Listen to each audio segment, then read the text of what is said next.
Ya, pemirsa, ayah Mario Dandi Satrio, Rafael Aluntri Sambodo telah mendapatkan vonisnya 14 tahun penjara dan denda 500 juta rupiah harus dijalani Rafael untuk menebus dosa-dosanya. Selama 20 tahun melakukan tindak pidana pencucian uang dan gratifikasi. Pertanyaannya, apakah tepat vonis hakim untuk mantan Ditjen Pajak Kementerian Keuangan ini? Dan ya, kita akan menimbang-nimbang atau melihat bagaimana Rafael akan melakukan perlawanan atau tidak dengan mengajukan banding terkait dengan vonisnya tersebut. Kita bahas lebih dalam bersama dengan pakar hukum pidana Abdul Fikar Hajar yang sudah tersambung melalui sambungan Zoom. Selamat malam, Pak Abdul. Selamat malam, Mbak.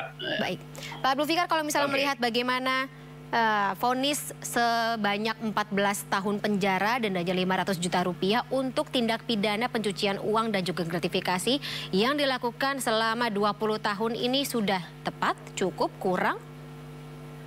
Ya, kalau menurut saya sudah cukup tepat ya, karena tindak pidana yang didakwakan itu cukup berat. Dua-duanya ya, baik itu gratifikasi, ya korupsi dalam pengertian gratifikasi, ancaman maksimalnya itu 20 tahun, ya minimalnya itu 4 tahun.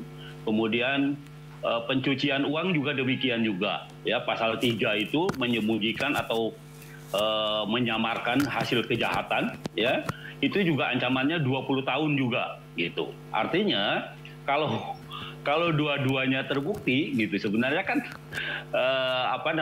bisa ditambahkan sebenarnya 40 tahun kan begitu ya. Cuma sistem hukum pidana kita bukan begitu ya. Jadi diambil salah satu yang terberat gitu kalau sistem hukum pidana kita, yaitu tentu saja dari kedua tindak pidana itu atau yang didakwakan itu hanya satu ya yang dikenakan hukumannya yang terberat begitu kalau menurut hukum acara pidana. Nah, karena itu 14 dari 20 tahun itu saya kira cukup berat ya, cukup tepat gitu. Artinya maksud saya tidak separuhnya juga gitu ya, tidak separuhnya juga. Biasanya kalau separuhnya jaksa langsung banding tuh biasanya ya, karena jaksa memang targetnya adalah maksimal ancaman pidananya, tetapi dia punya ancar-ancar biasanya kalau separuh dari tuntutannya diputus, dia biasanya jaksa yang banding gitu. Tetapi ini kelihatannya apa yang dituntut oleh jaksa itu diakomodir oleh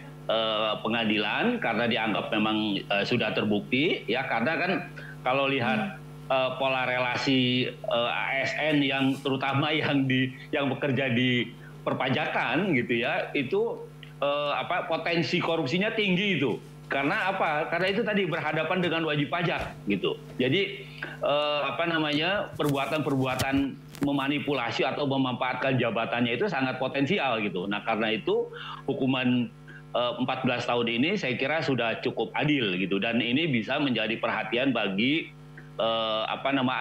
ASN lain, terutama yang berhadapan dengan masyarakat yang melayani kepentingan masyarakat seperti pajak dan sebagainya. Begitu, Mbak.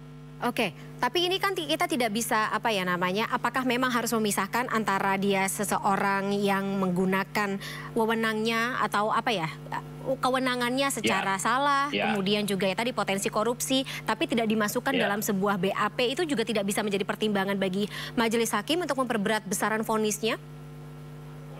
Ya, saya kira yang bisa menjadi pertimbangan ya memberatkan atau meringankan adalah kondisi-kondisi baik ketika seseorang itu melakukan tindak pidana ya, ketika akan melakukan tindak pidana, umpamanya dia merencanakan, makanya pembunuhan berencana itu lebih tinggi hukumannya ketimbang pembunuhan biasa umpamanya.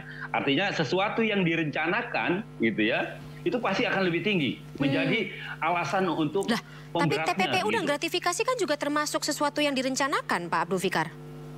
Iya, karena itu melekat pada jabatannya gitu. Artinya sepanjang dia tidak melakukan semacam penekanan pada wajib pajak umpamanya gitu ya, tidak mungkin inisiatif untuk memberikan sesuatu dari wajib pajak itu tidak akan muncul gitu. Nah, karena itu kan pajak itu sesuatu yang menurut saya juga satu hal yang ditakuti juga oleh orang, walaupun itu kewajiban gitu ya. Maksud saya lebih banyak orang yang kalau sekarang mungkin kesadaran hukum tentang pembayaran pajak sudah tinggi ya, sudah mulai ada gitu ya. Jadi presiden tersendiri ya untuk para elit atau pegawai pajak, jadi presiden buruk sendiri, stigma buruk dengan adanya sosok seperti Rafael Alun. Betul, artinya ini stigma buruk dan juga sekaligus menjadi peringatan gitu. Peringatan supaya mereka tidak menyalahgunakan kewenangannya, tidak menyalahgunakan kekuasaannya gitu. Makanya saya bilang tadi jabatan publik yang berhadapan dengan masyarakat langsung itu potensi korupsinya tinggi gitu. Potensi penyalahgunaannya tinggi gitu. Karena dia berhadapan langsung dengan masyarakat, pelayanan langsung gitu. Nah, itu yang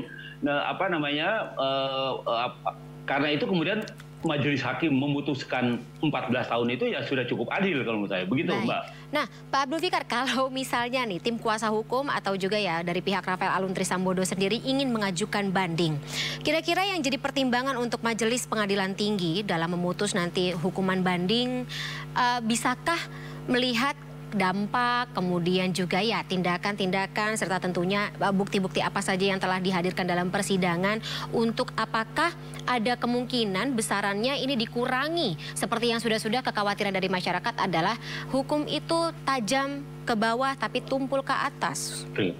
Iya. Gini, yang bisa menjadi faktor ya yang meringankan atau memberatkan satu tindak pidana seperti saya katakan tadi adalah situasi-situasi sebelum dilakukan atau sedang dilakukan atau sesudah dilakukannya gitu ya. Nah, itu yang menjadi faktor-faktor yang bisa memberatkan atau meringankan. Nah, apakah pengadilan juga mempertimbangkan itu? Saya kira iya gitu. Karena itu menurut saya pidana dengan hukuman 14 tahun itu ya itu cukup tinggi gitu ya, kecuali memang pidana-pidana yang berkaitan dengan penghilangan nyawa umpamanya, baik itu penganiayaan maupun pembunuhan umpamanya, itu sudah biasa antara 18-20 tahun atau 15-20 tahun gitu, atau bahkan seumur hidup, itu biasa gitu. Tapi yang berkaitan dengan korupsi, yang berkaitan dengan penyalahgunaan kewenangan gitu, gratifikasi gitu ya, ini saya kira sudah cukup tinggi. Ya, mengingat itu tadi saya bilang tindakannya tidak melulu hanya bisa dilihat dari kacamata gratifikasi atau korupsi, tapi juga ada tindakan-tindakan yang sengaja menyamarkan atau sengaja mengalihkan hasil kejahatannya itu pada seolah-olah itu bukan hasil kejahatan gitu. Ya, itu yang TPPU itu. Nah, karena itu ada dua pasal sebenarnya yang dua-duanya cukup berat. Pasal 3 itu ancamannya 20 tahun juga, Undang-Undang TPPU itu. Ya, karena dia berusaha menyamarkan hasil kejahatan gitu. Nah, karena itu kemudian Majelis Hakim menghukumnya ya menurut saya cukup tinggi 14 tahun itu. Ya. Oke. Baik. Pak Abdul Fikar, terima kasih sebelumnya atas insight-nya. Kita lihat seperti apa ya jalannya, karena kita biasanya bukan berharap sih, mungkin sedikit memprediksi bahwa akan ada langkah banding atau langkah lanjutan yang akan dilakukan oleh tim kuasa hukum dari Rafael Alun Trisambodo terkait dengan vonis yang diputuskan padanya hari ini. Tapi terima kasih sebelumnya atas insight-nya Pak Abdul Fikar Hajar dalam Sindo Prime malam hari ini. Sampai jumpa. Yuk, mari Mbak.